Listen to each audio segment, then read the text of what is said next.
नमस्कार, आप देख रहे हैं आज तक और इस वक्त हमारे साथ मौजूद हैं भारत के वित्त मंत्री अरुण जेटली। सर, स्वागत है आपका। लोगों की बहुत सारी उम्मीदें थी इस बजट को लेकर। जेटली और मोदी की टीम का ये पहला बजट था। सबके जहन में था कि क्या अच्छे दिन आएंगे। बजट तो आपने दे दिया, लोग सोच रहे हैं इससे मेरे अच्छे दिन कैसे आएंगे। देखिए, अच्छे दिन तब आएंगे लोगों के जब देश के अच्छे दिन आएंगे।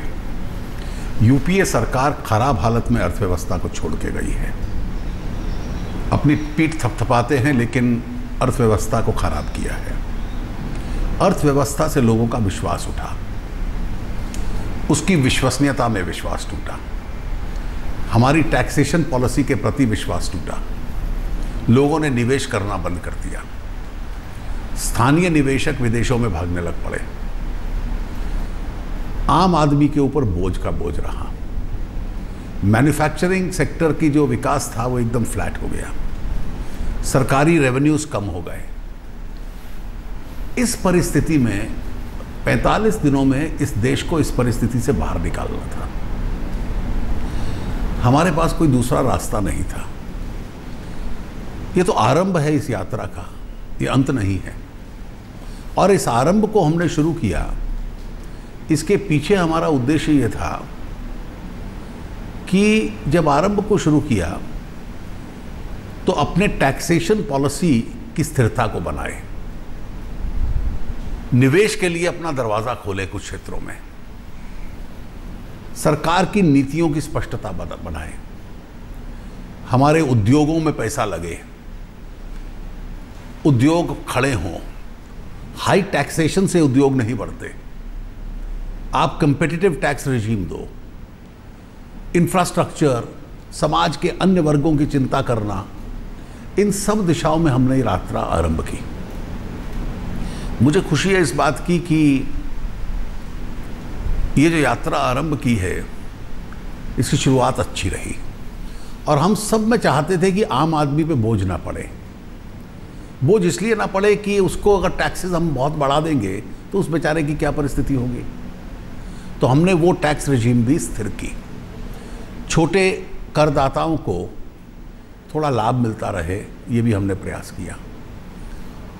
अब इस स्थिति में आरंभ किया है और इससे एक रोड मैप है भविष्य का। तो देखते हैं ये सड़क कैसी। लोग उम्मीद कर रहे थे कि बिग टिकट अनाउंसमेंट्स होंगी कि 91 के बजट, 97 के बजट के बाद इस बजट में एक नई दिशा, सेकंड जनरेशन ऑफ रिफॉर्म्स देखने को मिलेगा। आपने कुछ बहुत बड़ा, छोटी छोटी चीजें आपने कई सारी की, बातें आपने की, लेकिन जो एकदम बिग टिकट अनाउंसमेंट होती है एक न्यू वेव ऑफ रिफॉर्म्स की, आपने जैसे एफडीआई की बात की, आपने सिर्फ इंश्योरेंस में आपने 49% कही, डिफेंस में भी आपने 49% कहा। अगर आप ज्यादा करते, लोग कह रहे हैं कि इतने कम में जब मैनेजमेंट कंट्रोल ना रहे विदेशों का, पैसा कौन समस्या ये है कि जो टेलीविजन प्रोग्राम में आते हैं आप उनको मिलते हैं। देश चलाना और प्रोग्राम चलाना दोनों में अंतर होता है। आज क्या परिस्थिति है कि वाजपेयी जी 26% डिफेंस में करके गए थे। 10 साल यूपीए ने यहां डिफेंस उद्योग लगे, ऐसा संभावना नहीं पैदा की। आज परिस्थिति यह है कि दुनिया में हम सबसे बड़े ग्राहक हैं, पूरी दुनिया से खरीदते हैं, विदेशी कंपनियों से खरीदते हैं, लेकिन अपने देश में पैदावार शुरू हो डिफेंस इक्विपमेंट की, यह कोशिश नहीं थी। आज हमने किया है कि टेक्नोलॉजी आए, निवेश आए, भारतीय नियंत्रण रहे, डिफेंस का मामला है, और उसके साथ साथ टेक्नोलॉजी भी रहे, फॉरेन इन्वेस्टमेंट भी आए। इसको 49 किया। मैंने काफ़ी उद्योग से इस पर चर्चा की। मैंने देश में सभी इंश्योरेंस निवेशकों को बुलाया। अधिकतर क्षेत्र तो खुल चुके हैं। ये 2 क्षेत्र ऐसे थे, रियल एस्टेट और टाउनशिप्स का क्षेत्र है, खुला हुआ है, लेकिन कंडीशंस इतनी डिफिकल्ट थी कि कोई पैसा नहीं लगाता था। उसके लिए लगाया तो 45 दिनों में ये 3 बड़े निर्णय ले लेना, केवल 100 कर देना वो बड़ी अनाउंसमेंट है। 100 में हो सकता है राष्ट्रीय हित पूरा ना हो। तो डिफेंस के मामले में, इंश्योरेंस के मामले में 51% इंडियन, 49% फॉरेन, और विदेशी आने को तैयार है। आज वो तैयार बैठे हैं। विदेशियों को एक चीज़ और खटक रही है, वो है रेट्रोस्पेक्टिव टैक्सेशन।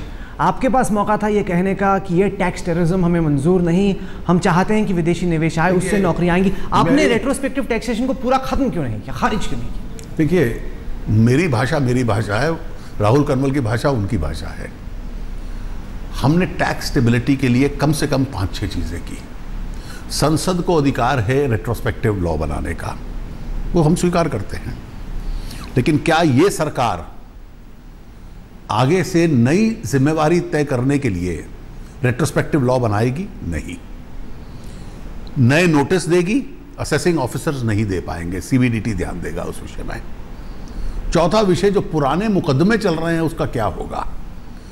अब मैंने मुकदमे खत्म नहीं किए, मैंने कहा कि उन मुकदमों का फैसला होने दो। डिस्प्यूट रेजोल्यूशन में जुडिशियल कोर्स भी है और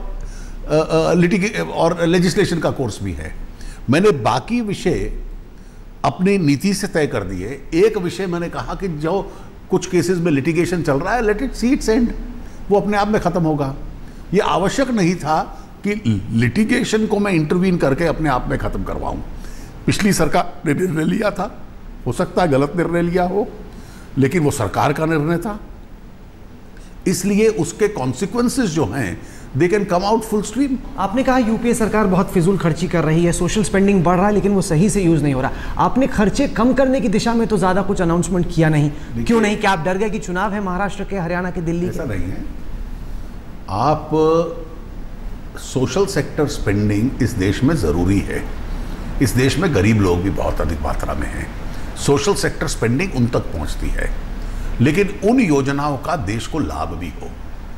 आप केवल पैसा बांट दे और कहीं मनरेगा हो गया, ये एक योजना है। आप कैसे करेंगे? आप मनरेगा को एसेट क्रिएशन के साथ लिंक कर दो, देश के एक एसेट्स बनेंगे।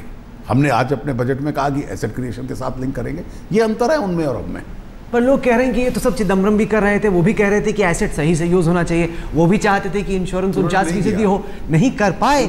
लेकिन जेटली जी और चिदम्बरम जी की जो सोच है, नजर, उसमें क्या फर्क? आप देखिए, हम लोग कई सेक्टर्स ऐसे थे, जीएसटी में हमने कहा कि हम पॉजिटिव इस बार करके दिखलाएंगे, वो एक इंपॉर्टेंट कदम है।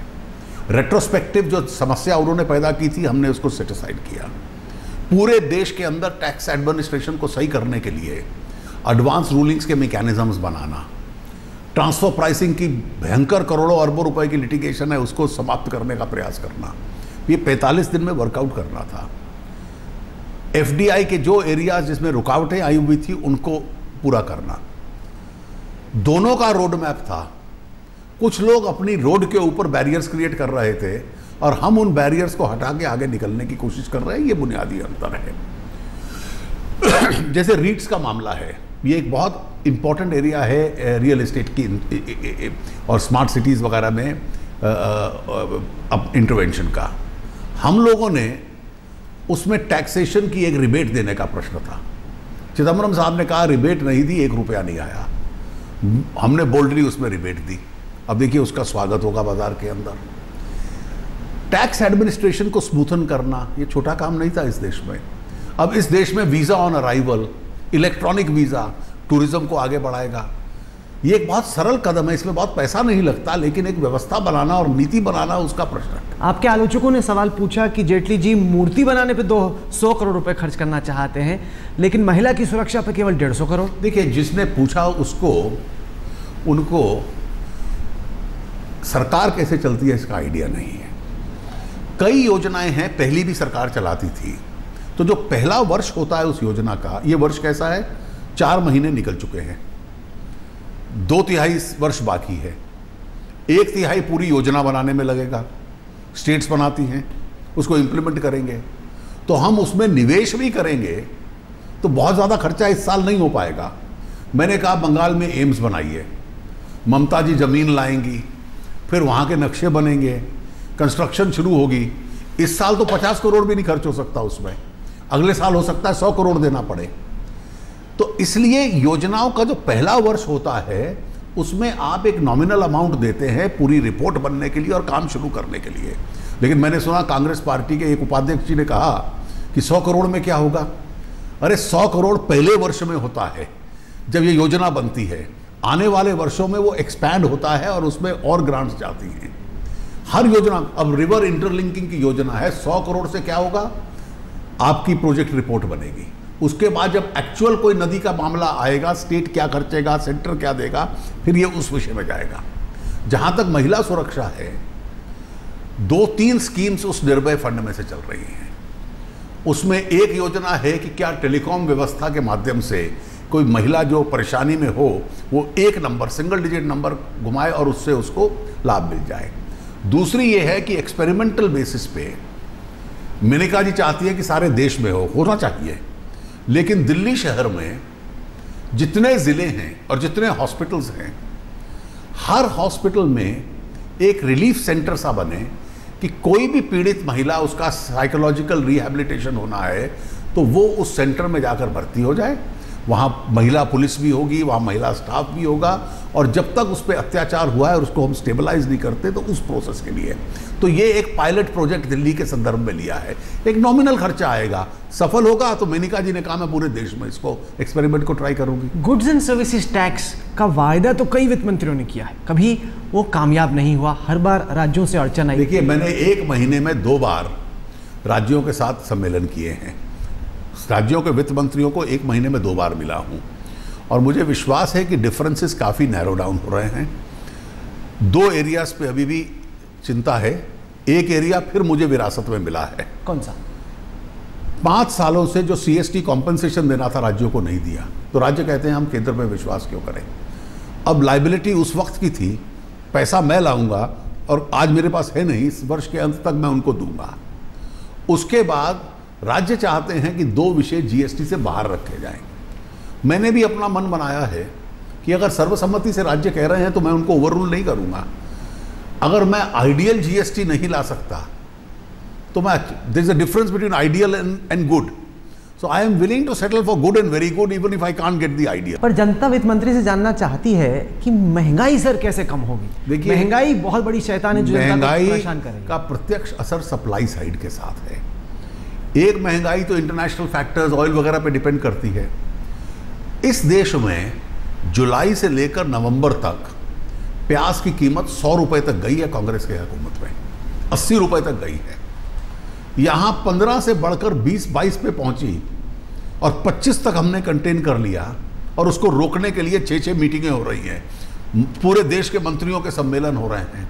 तो प्रोएक्टिव गवर्नमेंट होगी तो निश्चित रूप से इसका असर पड़ेगा। और जो सप्लाई साइड की हम चिंता करें, अगर मान लीजिए सूखा पड़ गया, क्या होगा? क्या तैयारी है? तब तो बैकअप प्लान क्या है? देखिए, we have a backup action. बताइए जनता को कि जनता परेशान है, अब लग रहा है कि सूखा पड़ ही रहा है देश। नहीं, ऐसा निश्चित नहीं, कोई निश्चित नहीं है। 73% chance. We have a backup plan ready, please don't create panic. नहीं, आप मतलब आपने प्याज 25 रुपए से नीचे था और देश में प्याज का पैनिक हो गया। प्याज तो 80 और 100 रुपए कांग्रेस के जमाने में बिकता था, तो इसीलिए सूखा पड़ेगा।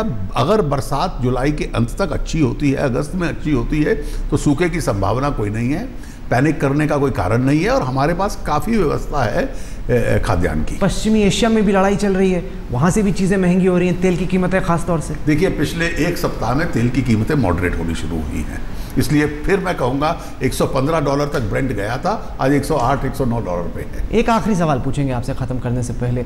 गुजरात मॉडल की आपने बात की और कहा कि देश को गुजरात बनाना है। गुजरात में विकास होता है 10% की दर पर, आप कह रहे हैं कि 5.4 से 5.9 के बीच में रहेगी देश की विकास वृद्धि की दर। आपके हिसाब से 10% तक क्या देश पहुंचेगा? कब तक पहुंचेगा? देखिए, मैं 10% तो नहीं कह सकता। मुझे विरासत में 4.5% मिला है, उसको धीरे धीरे 7-8% तक लेके जाना, ये मैंने चुनौती के रूप में स्वीकार किया है और उस दिशा में मैं काम। जनता की शिकायत है, आपने अच्छे दिन की बात तो की, लेकिन ये नहीं बताया कि अच्छे दिन का रास्ता बुरे दिनों से होकर गुजरेगा। देखिए, राहुल कनवल को कम टैक्स देना पड़ेगा, ज़्यादा देना पड़ेगा? टैक्स थोड़ा सा कम किया है आपने, लेकिन ज्यादा नहीं। लोगों ने कहा कि 50,000 आपने बदला, लोग 3 लाख की उम्मीद कर रहे हैं। देखिए, लोग की बात छोड़िए, आप पिछले 67 वर्षों में एक जंप कभी 50,000 रुपए का मिला है टैक्स एग्जेम्पशन में? पर आप नए वित्त मंत्री हैं, ऐसा नहीं है। उम्मीद थी, बड़ा बजट मैंने टैक्स एग्जेम्पशन 50,000 बढ़ाया, मैंने 80C सेविंग्स पे 50,000 बढ़ाया, मैंने हाउसिंग लोन्स पे 50,000 बढ़ाया। 3 श्रेणियों में मैंने 50,000 के 3 रिलीफ दिए, ताकि जो करोड़ों करदाता हैं, मध्यम स्तर के, छोटे स्तर के, हर एक को 5-10 हज़ार से लेकर 40-45 हज़ार तक का फायदा हो सके। और ये करोड़ों लोगों को हुआ है। जब इन्फ्लेशन बढ़ रहा है, और अगर आप मुझे कहेंगे कि मुझे कोई खेद है, तो एक खेद है। मेरा अपना विचार ये है अर्थव्यवस्था के विषयों पे कि अगर मेरी जेब में ज़्यादा पैसे होते, मेरी विरासत थोड़ी बेहतर होती, तो मैं इस दिशा में और देता। नौकरियां नहीं है लोगों के पास। आपको क्योंकि इन्वेस्टर्स का कॉन्फिडेंस नहीं है। आपको लगता है इस बजट से कॉन्फिडेंस आएगा, नौकरियां क्योंकि मैन्युफैक्चरिंग सेक्टर ग्रोथ निल हो गई, नए उद्योग नहीं लग रहे, एग्जिस्टिंग उद्योग बंद हो रहे थे, और इसलिए जितने मैंने टैक्स रिबेट्स दिए हैं वो तो मैन्युफैक्चरिंग सेक्टर के लिए दिए हैं। पर आपको लगता है विश्वास वापस आएगा फॉरेन इन्वेस्टर्स का? खास मुझे लगता है इसकी उनको लगा कि इंडिया में रिलायबिलिटी नहीं है, कभी कुछ करते हैं कभी कुछ करते हैं। देखिए ये विरासत थी, लेकिन आज बदलाव आएगा। आप कह रहे हैं बदलाव आएगा, जनता इसी बदलाव का इंतजार कर रही है। जेटली साहब, हमें वक्त देने के लिए आपको बहुत बहुत शुक्रिया।